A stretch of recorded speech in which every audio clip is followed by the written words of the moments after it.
Assalamualaikum warahmatullahi wabarakatuh. Jumpa lagi bersama saya Adi di Ngulik Sejarah. Pada video kali ini saya akan kembali lagi membacakan suatu kisah misteri nih. Yang kali ini berjudul Pesugihan Tripsop. Nah, cerita kali ini ditulis oleh Mbak Nafila ya, teman-teman, yang merupakan salah satu pengalaman dari narasumber. Nah, bagaimana ceritanya daripada kita lama-lama? Kok bisa pesugihan barang Tripsop? Mari kita langsung saja menuju ke ceritanya. Perhatikan baik-baik, karena ceritanya akan segera saya mulai.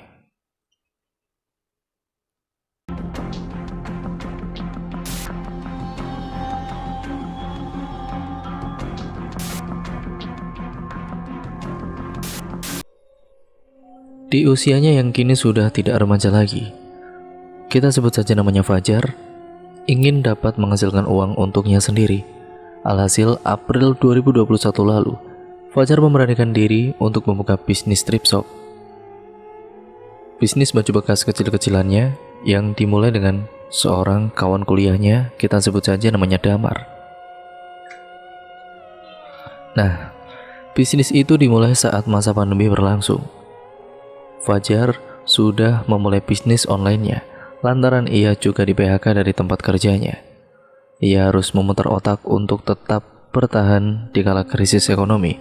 Apalagi ia harus membiayai kuliahnya sendiri. Mereka menyasar kalangan anak muda. Fajar yang gadget freak menggunakan aplikasi TikTok untuk melakukan promosi. Dari sana mayoritas pelanggannya berasal. Berkat jago edit video di TikTok, Fajar banyak mendapatkan pesanan untuk bisnis yang baru dirintis. Paling tidak, satu hari ia dapat menjual 5 kaos thrift yang sedang hits itu.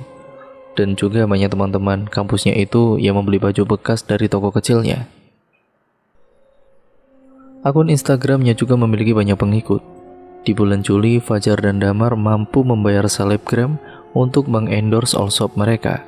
Ratusan pesanan pun datang ke toko online yang kini tidak lagi kecil. Dalam waktu singkat mereka mampu meraup untung yang banyak. Fajar dan Damar serentak mengganti gadget mereka dengan keluaran terbaru. Bulan September 2021 puncaknya, mereka berdua dapat membeli sepeda motor baru meski mencicil. 2 buah Vespa teranyar dengan warna teal mereka beli. Baru saja berada di puncak kesuksesan, Fajar dan Damar harus merasa pahitnya bisnis Tripsop. Mereka pun sepi pengunjung lantaran virus corona semakin marak di Indonesia. Pusing 7 keliling, keduanya memiliki cicilan Vespa yang harus dibayar. Kelarisan toko online bajunya pun hanya bertahan sebulan, padahal beragam konten video lucu telah ia buat.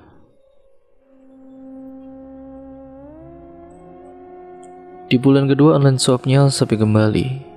Fajar kembali dipusingkan bagaimana cara membayar tagihan listrik yang terus melonjak. 2 bulan berlalu, corona masih saja tidak kunjung hengkang dari Indonesia, membuat Fajar dan Damar kepayang memikirkan bagaimana mendapatkan cuan. Bulan ketiga juga tidak ada bedanya, sama sekali tidak ada penjualan. Jar, ini kita benar-benar harus cari cuan. Kita punya 2 Vespa yang jadi cicilan loh, kata Damar frustasi. Kamu betul, apapun caranya kita harus cari cuan, tutur Fajar setuju. Meskipun demikian, Fajar juga tidak mengerti bagaimana caranya untuk mendapatkan cuan di tengah krisis global seperti ini. Semua orang sama-sama saling membutuhkan uang. Begitupun dengan mereka yang harus membayar cicilan kendaraan dan tagihan pendidikan. Malam itu, seperti biasanya bila sedang banyak pikiran, Fajar merokok. Ia menyalakan sebatang rokok hasil lintingannya sendiri. Tidak lama, dia lantas tenggelam dalam segala pikirannya. Fajar tersentak, ia ingat sepupu jauhnya yang kaya raya meski masih kuliah. Terakhir bertemu, sepupu seumurannya itu mengendarai mobil yang tidak murah bagi mahasiswa. Apalagi bila tidak datang dari keluarga yang tajir melintir. Lelaki taman itu kemudian menghubungi si sepupu dengan niat ingin meminjam uang. Bro, ini Fajar, sepupumu. Aku boleh pinjam uang gak? Ada tagihan yang harus dibayar, katanya dalam pesan WhatsApp. Oke kalau gitu, besok datang saja ke apartemen jam 9 malam, balasnya dengan singkat. Fajar lega, setidaknya ada penyelamat sementara untuk menyambung hidup. Meski begitu, ia tidak enak harus meminjam dari saudaranya itu. Hubungan orang tua yang renggang membuat Fajar enggan meminjam dari orang tuanya. Esoknya Fajar mengajak Damar untuk menemui sepupunya. Mereka tiba tepat pukul 9 di apartemen. Setelah menunggu sebentar di lobi, Melvin menjemput kedua pemuda itu untuk masuk ke apartemennya. Makasih banget ya bro, udah mau pinjemin uang, tutur Fajar. Jangan bilang terima kasih dulu, kan belum dibantuin, tuturnya sembari tertawa. Mereka bertiga lantas masuk ke apartemen mewah itu. Melvin memang pemuda yang gigih, bisnisnya laku keras, clothing store-nya sudah membuka 4 cabang di kota itu juga. Harganya yang miring juga menjadi salah satu daya tarik bagi para mahasiswa. Setelah uang pinjaman itu sudah berada di tangan Fajar, ia sebisa mungkin mengatur uang itu dengan baik. Fajar berusaha sehemat mungkin. Singkat ceritanya, setelah 5 bulan itu, Fajar hanya mampu menjual 5 kaos. Penjualannya itu tidak mampu menutupi pengeluaran bulanannya. Lantaran putus asa, Fajar mencoba menghubungi temannya yang lain untuk meminta pekerjaan. Ya udah, kamu kesini aja dulu. Ntar kita ngopi bareng, kata Yanto setelah Fajar menceritakan permasalahannya. Keesokan harinya, Fajar menyambangi rumah sahabatnya itu. Menggunakan motor butut tuanya, ia berkendara 30 menit. Sepanjang perjalanan, Fajar tidak bisa melupakan tagihan-tagihan yang terus berdatangan. Yanto dan Fajar memang sudah berteman sejak lama. Pertemanan mereka terjalin hari pertama sejak sama-sama bekerja di pabrik wajan itu. Mereka juga sudah seperti kakak adik yang saling menolong satu sama lain. Tidak heran, bila ada permasalahan, keduanya akan meminta bantuan satu sama lain. Tidak berbeda dengan hari itu, Fajar menceritakan usahanya yang sudah tidak laku, dan Yanto pun mengajak Fajar untuk bekerja di salah satu proyek yang ada di daerahnya. 1 minggu, 2 minggu telah dilaluinya, tapi ternyata kulit putihnya Fajar tidak sanggup terpapar teriknya matahari yang begitu menyangat di siang hari. Fajar mengalami iritasi hebat, kulitnya merah-merah bahkan terasa perih. Mau tidak mau, daripada kondisinya kian memburuk, alhasil Fajar memutuskan untuk keluar dari pekerjaan itu. Setelah masa pemulihan, Fajar mencoba menghubungi sepupunya kembali, menanyakan kabar dan juga mengobrol cukup lama. Esok harinya, Fajar pun kemudian dan juga Damar berkunjung kembali ke apartemennya Melvin. Di sana Melvin menjelaskan ke keduanya bisnis apa yang sebenarnya ia lakukan dan juga jalankan. Ia bercerita bahwa clothing store bukanlah satu-satunya jalan untuknya mendapatkan kekayaan. Ia masih tetap menghasilkan uang meski corona datang. Aku sebenarnya pakai pesugihan, tuturnya dengan tenang dan juga terang-terangan. Fajar dan Damar terbelalak mendengarnya. Mereka terkejut mengetahui Melvin melakukannya. Bukan tanpa sebab, keduanya tahu bahwa Melvin tidak percaya hal-hal klinik, namun kini justru ia sendiri yang menjalankannya. Tapi mereka tidak ingin menasihatinya. Keduanya membutuhkan dana segar, mungkin untuk membayar cicilan dan tagihan uang kuliah. Melvin juga tidak keberatan memberikan bantuan dana lagi bagi keduanya. Melvin memberikan 2 kartu kredit untuk Fajar dan Damar. Mereka dibebaskan untuk membeli apa saja. Keduanya juga diajarkan cara untuk pesugihan agar cuan dapat terus datang. Susah sekali kamu dapat uang. Sudah ikut aku sajalah. Aku dapat trik ini dari kakekku di kampung, tutur Melvin sembari mengajak keduanya masuk ke ruangan. Fajar masuk ke suatu ruangan khusus yang sengaja tidak diberi cahaya. Di tengah ruangan itu terdapat sebuah meja kecil yang dipenuhi dengan dupa dan beragam jenis bunga. Fajar seketika mengetahui apa yang terjadi dengan sepupunya itu. Sejak ia mengenalinya, Melvin sangat-sangat sering berbicara tentang klinik. Ya, tapi baru kali ini Melvin benar-benar melakukannya. Apa itu yang di tengah? Tanya Fajar menunjuk sebuah benda sekecil boneka Barbie. Oh itu namanya petara karang atau jenglot. Kakekku yang mengirimkannya kepadaku. Katanya pesugihan ini bisa bantu dapat uang banyak. Aku iseng aja coba, ternyata benar. Tuh coba aja lihat itu, baru sebulan udah dapat duit segitu. Tuturnya menunjuk ujung ruangan.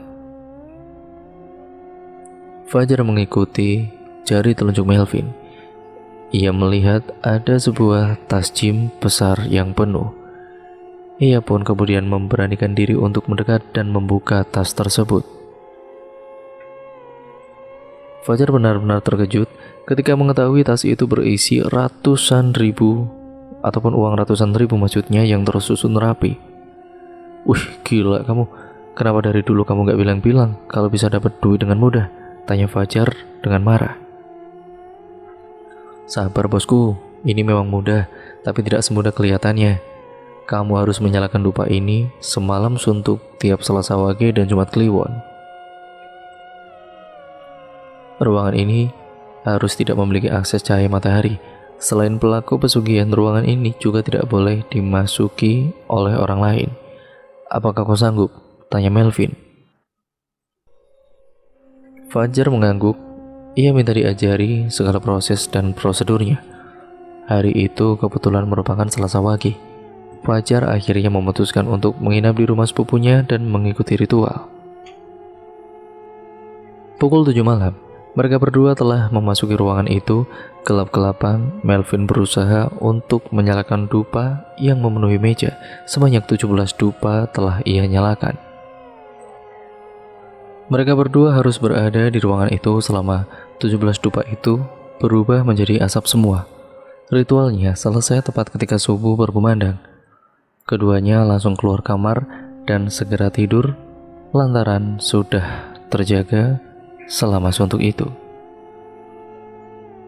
Ketika bangun pada siang harinya, kedua kawan itu menemukan adanya uang pecahan 50 ribuan yang berserakan di ruangan itu. Ritual ini kemudian mereka lakukan selama 3 bulan. Belum lama melakoni pesugihan thrift shop, keduanya kembali hidup. Banyak pengunjung kembali datang membeli dagangannya. Meski corona belum pergi, daya beli masyarakat justru sangat menguat. Banyak sekali orang-orang yang membeli pakaian bekas dari mereka. Sekali lagi Fajar dan Damar mendulang kekayaan. Beragam tagihan dan cicilan dapat mereka bayar. Pesugihan thrift shop-nya itu berhasil membawa cuan yang lebih banyak.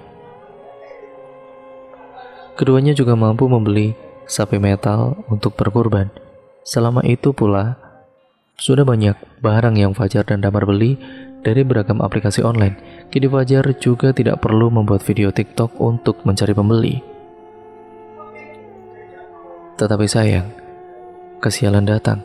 Semenjak menyembelih kurban, Fajar dan Damar terus dihantui dengan arwah-arwah sapi mereka.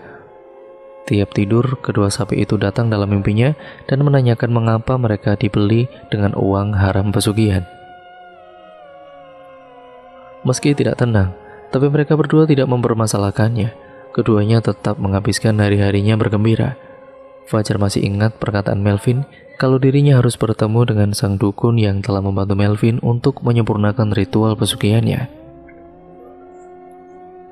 Tidak perlu waktu yang lama. Dengan diantar oleh Damar, Fajar sampai di sebuah perkampungan yang sejuk untuk dilihat. Setelah menempuh perjalanan sekitar 15 menit, Fajar dan Damar sampai ke sebuah rumah yang sangat sederhana. Fajar harus membayar mahar kepada sang dukun, dan yang terakhir, Fajar harus mengorbankan seseorang untuk menjadi tumbal. Walaupun dia sudah diajari ritual oleh Melvin, namun belum dengan perjanjiannya. Di rumah itulah Fajar membuat perjanjian. Ritual pesugihan itu pun banyak syaratnya yang harus dilakukannya. Salah satunya Fajar harus menumbalkan ibu kandungnya sendiri. Untuk yang terakhir, Fajar tidak menyanggupi. Katanya ia tidak pernah membunuh orang. Namun sang dukun mengatakan bahwa pesugihan ini harus menumbalkan nyawa seseorang. Lagi pula yang membunuh itu kan sesembahannya, bukan Fajar, kata dukun tersebut. Sejenak berpikir, Fajar kemudian mengingat ibundanya yang sudah uzur. Usianya hampir menginjak 70 tahun, jalannya pun sudah sangat bungkuk, tapi masih bisa berbicara. Mungkin jika ibunya yang tua itu dikorbankan, orang-orang akan menyangka bahwa ibunya meninggal memang karena usia, bukan karena ditumbalkan. Akhirnya Fajar mengiyakan. Setelah mahar diberikan kepada sang dukun, Fajar pun pulang dan siap menjalankan segala amalan tersebut demi online shopnya. Tibalah Fajar di malam yang telah ditentukan sang dukun. Ia masuk ke ruangan yang telah ia persiapkan sendiri. Di dalamnya ada banyak dupa dan kemenyan yang dibakar. Bunga-bunga berbagai macam bertebaran di setiap sudut ruangan. Aroma ruangan tersebut begitu pekat, bau kemenyan dan dupa menyebar ke seluruh ruangan. Tepat jam 12 malam, Fajar merapalkan mantra yang telah diberikan sang dukun kepadanya. Berjam-jam ia baca mantra tersebut demi keberhasilan pesugihannya. Sekitar pukul 3 malam, Fajar mendatangi kamar ibundanya dengan membawa sebilah pisau. Ia berniat menghabisi ibundanya sendiri demi pesugihan tersebut. Saat mulai menggorok leher ibundanya, tiba-tiba kulit sang ibu mengeras. Pisau Fajar tidak bisa untuk menggores sedikit pun kulit sang ibundanya. Semakin keras Fajar mencoba, semakin keras pula kulit ibundanya. Namun Fajar tidak berhenti. Ia malah semakin menjadi-jadi menggores-goreskan pisau tersebut. Bukannya tergores, justru pisau Fajar yang hancur. Tiba-tiba sesosok cahaya putih melesat masuk ke tubuh Fajar. Saking kagetnya, Fajar pun jatuh pingsan. Keesokan harinya ia tersadar. Entah mengapa ia terbangun di ruangan yang ia buat khusus untuk pesugihannya. Ia lupa mengapa ia ada di sana. Bahkan ia lupa siapakah dirinya sendiri. Pandangan Fajar tampak kosong. Ia melotot memperhatikan mengapa orang-orang berkumpul di rumahnya dan memperhatikan dirinya. Ia tidak tahu siapa mereka. Tiba-tiba seorang nenek menubruknya, memeluk Fajar dari belakang. Nenek tersebut menangis dan sedikit menjerit. "Nak, sadarlah nak, apa yang terjadi denganmu nak? Mengapa engkau melakukan ini nak? Ambu tidak mau ditinggal sendirian," kata nenek tersebut terseduh-seduh. Fajar tidak tahu siapa nenek tersebut. Walau sudah saling pandang, Fajar tetap tidak kenal siapa nenek itu. Setelah melakukan ritual itu, Fajar benar-benar bisa menikmati hasil jualannya. Bahkan ia sudah membuka toko untuk thriftnya yang dibantu oleh Damar. Tokonya itu terletak di pinggir jalan, sangat strategis. Siang itu dari jauh, toko itu terlihat amat ramai didatangi para pembeli. Ada dua pemuda, sebut saja namanya Firman dan Aji. Aji telah kelelahan lantaran menjajakan barang dagangan mereka seharian, hampir tanpa berhenti. Dan siang itu mereka berteduh dari teriknya matahari, mampir membeli es cendol di pinggir jalan. "Itu toko apa sih?" tanya Firman pada Aji. Ia terlihat sedang amat khusyuk meminum es cendol. "Toko pakaian, Aul-Aul namanya." "Kamu mau ke sana?" tanyanya dengan singkat. Menanggapi banyolan itu dilatar belakangi oleh rasa penasaran pula, Firman putuskan untuk dengan iseng mengajak Aji pergi ke sana. Melihat-lihat tentunya, mereka lalu tergesa-gesa menghabiskan esnya. Sesamanya di toko itu, astaga, baru pertama kalinya Firman melihat tumpukan pakaian bekas yang dijual secara tidak menyenangkan. Tapi setelah ia lihat betul-betul dengan rinci masing-masing pakaian-pakaian itu, ternyata beberapa merek yang dijual di sana yang Firman ketahui sebagai pakaian mahal. Ada beberapa merek yang ia baca pernah dipakai oleh artis A, menjadi koleksi kesukaan penyanyi B, dan lain sebagainya. Toko ini memang menjual pakaian-pakaian bekas, tapi semuanya hampir telah dipakai oleh orang-orang yang sudah meninggal. Keluarga mereka yang memberinya ke sini lalu dijual, kata Aji. Mendengar kalimat Aji itu, badannya Firman entah mengapa bisa merinding di siang bolong. Pantas saja pikirnya, dengan kualitas dengan merek-merek pakaian sebaik itu, tampak amat aneh jika si penjual membandrol dagangannya semurah itu. Ternyata benar, pakaian-pakaian itu ialah bekas dari orang meninggal. Karena tidak tega membuangnya, ahli waris dan keluarga mereka memberikan semua pakaian itu ke sini. Akan tetapi sialannya, meski telah mengetahui fakta itu dari mulut Aji sendiri, melihat merek-merek pakaian berkelas yang dibanderol dengan harga semurah itu, Firman tetap tergiur untuk membelinya. Maka dari itu, dari sebagian keuntungan berjualan yang ia dapat dengan Aji di hari itu, Firman beli 1 celana jeans dan 2 kaos sekaligus. Ketiganya masih ada dalam keadaan sangat baik. Bisnis yang dijalankan oleh toko Fajar dan Damar itu memang tampak amat meyakinkan. Pertama kalinya mempunyai pakaian mahal, Firman pun keranjingan. Ketika ia pulang dari toko awul-awul itu dan sampai di rumah Aji, melihat beberapa pakaian yang baru saja mereka beli. "Kamu gak pengen coba?" tanya Firman pada Aji. Melihat penawarannya Firman dengan amat bergegas, Aji lantas seperti tidak punya malu menyabet jeans dan 2 kaos yang pada saat itu berada di genggaman tangannya Firman. Ia berniat mencobanya. Namun, sesaat setelah ia mencoba pakaian itu, hal yang amat aneh terjadi. Firman terkejut hanya sepersekian detik setelah salah satu kaos yang ia beli menempel di tubuh Aji. Dengan mata kepalanya sendiri, Firman lihat raut wajah Aji, ya, bersingkat berubah. Tidak hanya oleh ekspresi, wajahnya tampak seperti sedang dimasuki oleh makhluk gaib. Ia melihat tajam ke arahnya, membuat tubuhnya tidak berkutik dan bergerak. Ya, barang sedikit pun. Firman berpikir, Aji sedang kerasukan nih. Melihat kejadian itu, Firman lantas berteriak sekencang-kencangnya meminta bantuan. Tidak butuh waktu lama setelah ia berteriak-teriak, orang-orang lantas berdatangan. Melihat Aji yang sedang kesurupan membuat Firman amat kelimpungan. Salah seorang dari mereka yang berpakaian layaknya seorang ustadz mendekat ke arah Aji. Firman dengar, ia lalu membisikkan beberapa ayat suci ke telinga Aji. Iblis yang ada di dalam diri Aji lantas berteriak-teriak. Sesaat setelah kejadian agak tenang, sang ustadz lantas bertanya mengenai apa yang terjadi. "Kenapa temanmu bisa sampai seperti tadi?" tanyanya pada Firman. Ya, kemudian dia menjawabnya. Firman pun ceritakan semua kejadian yang ia alami seharian dengan Aji, mulai ketika Firman dan Aji sedang membeli es cendol di pinggir jalan siang tadi. "Toko itu memang dikenal wingit, jangan sekali-kali membeli pakaian di sana lagi," jelas sang ustadz. Dari cerita sang ustadz, Firman mengetahui bahwa toko awul-awul tersebut tidak hanya sesederhana itu menjual pakaian bekas. Lantaran seluruh pakaian yang dijual di sana ialah bekas dari orang-orang yang telah meninggal dunia. Sang pemilik toko menggunakan kesempatan itu untuk memakai pesugihan. Ya benar, Firman melakukan itu semua demi mencari tumbal untuk pesugihannya.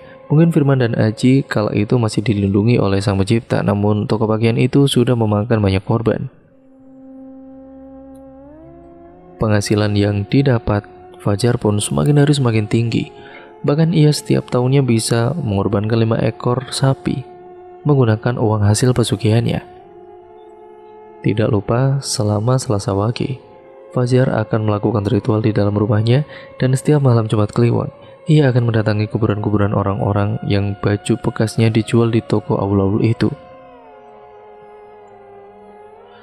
Di sana Firman sebagai pemilik toko bakal melakukan sebuah ritual pesugihan yang tujuannya adalah meminta-minta kekayaan. Ia sering sekali melakukan ritual, padahal Melvin sudah mengingatkan, ritual itu yang sesuai harinya saja, nggak usah setiap hari. Tapi sayang, kekayaan mereka tidak bertahan lama. Hal buruk justru terjadi. Suatu hari Fajar pergi ke kafe untuk nongkrong dengan kawan-kawan lamanya. Saat itu Fajar tiba-tiba sesak napas dan jatuh pingsan. Lantaran takut COVID, tidak ada yang berani menolongnya. Fajar tergeletak tidak berdaya selama 1 jam tanpa pertolongan sama sekali. Pertolongan baru datang ketika ambulan tiba. Naas, nyawanya sudah tidak bisa tertolong. Fajar meninggal bukan terkena virus corona, tetapi lantaran terlalu banyak menghisap asap dupa. Seminggu setelah Fajar meninggal, Damar pun terus dihantui dengan arwah-arwah sapi mereka. Tiap tidur, kedua sapi itu datang dalam mimpinya dan terus menanyakan mengapa mereka dibeli dengan uang haram pesugihan itu. Hingga Damar dilarikan ke rumah sakit lantaran mengalami pusing yang berlebihan. Karena terlalu memikirkan mimpi itu, dokter juga tidak mampu mendeteksi penyakit yang mereka derita. Damar pun harus dirawat di rumah sakit tanpa mengetahui penyakitnya. Dan cerita pun akhirnya selesai sampai di sini ya teman-teman. Terima kasih untuk kalian semua yang sudah menyimak video kali ini dan cerita kali ini. Banyak sekali pembelajaran yang dapat kita ambil dari cerita kali ini. Ambil sisi positifnya dan buang sisi buruknya. Pokoknya jangan tiru apapun yang buruk dari cerita ini. Ya, semoga kita mengambil pembelajarannya. Semoga kita menjadi manusia yang jauh lebih baik lagi ke depannya dalam menapaki hidup ini. Terima kasih atas dukungan kalian selama ini.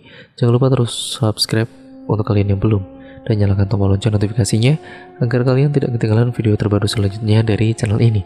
Terima kasih ya teman-teman support kalian selama ini, karena sudah like, komen, dan share sebanyak-banyaknya, sehingga channel ini bisa berkembang menjadi channel yang lebih baik ke depannya. Intinya terima kasih atas dukungan kalian dan mohon maaf sebesar-besarnya apabila banyak kesalahan kata ataupun artikulasi saya mungkin kurang jelas dalam membacakan cerita kali ini. Oh ya, untuk kalian yang memiliki pengalaman horor ataupun kisah cerita horor lainnya, kalian bisa kirimkan ke alamat email kami yang nantinya akan disadur oleh Manavila, yang nantinya juga akan saya bacakan di sini seperti cerita yang kali ini. Nah, video ini saya akhiri ya teman-teman. Sampai berjumpa di video terbaru selanjutnya. Wassalamualaikum warahmatullahi wabarakatuh.